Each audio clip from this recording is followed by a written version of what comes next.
Bienvenue sur ma nouvelle vidéo d'une histoire terrifiante. À 1000 abonnés, nous vous réservons une surprise. Alors n'hésitez pas à vous abonner.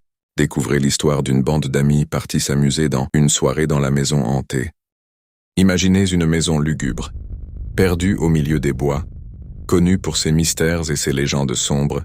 Cette maison, désormais mise en location pour les amateurs de sensations fortes, promet à ses visiteurs des nuits pleines de frissons et d'expériences paranormales. Mais ce soir-là, ce n'est pas pour cette raison qu'un groupe de jeunes l'a loué. Ils étaient 6 insouciants, prêts à faire la fête sans prêter attention aux avertissements des propriétaires l'idée, transformer cette maison hantée en une soirée inoubliable.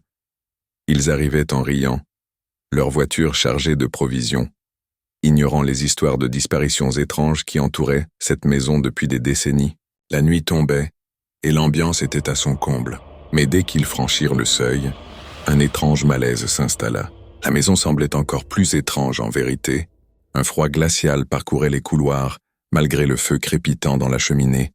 Pourtant, personne n'y prêta vraiment attention, trop occupé à s'amuser. Mais ce qu'ils ne savaient pas, c'est qu'ils n'étaient pas seuls dans cette maison. Un homme était caché dans les ombres.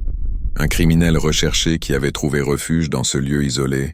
Et cette nuit, il n'avait pas l'intention de laisser ces jeunes troubler son silence. Le premier incident arriva vers minuit. Léa, une des filles du groupe, monta à l'étage pour chercher son téléphone oublié. Elle ne redescendit jamais. Les autres pensèrent qu'elle plaisantait, ou qu'elle s'était simplement isolée pour un moment, mais Léa était déjà morte. Puis ce fut au tour de Lucas. Attiré dans la cave par un bruit étrange, les autres entendirent un cri, mais ils pensèrent qu'il jouait un rôle pour les effrayer. Ce n'est que lorsqu'ils trouvèrent une traînée de sang dans le couloir qu'ils réalisèrent que quelque chose clochait. La panique s'installa. Les téléphones n'avaient plus de réseau, et toutes les portes semblaient bloquées. Ils tentèrent de fuir, de se regrouper, mais le criminel connaissait la maison comme sa poche. Il les traquait, un par un dans les pièces sombres et les couloirs interminables.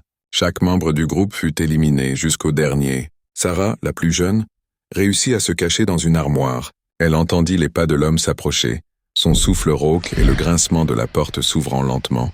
Elle ferma les yeux, espérant que ce soit un cauchemar. Mais le silence qui suivit fut plus terrifiant que tout. Depuis, personne n'a osé louer cette maison. Et chaque nuit, les voisins affirment entendre des cris, des pleurs et des pas lourds dans les couloirs.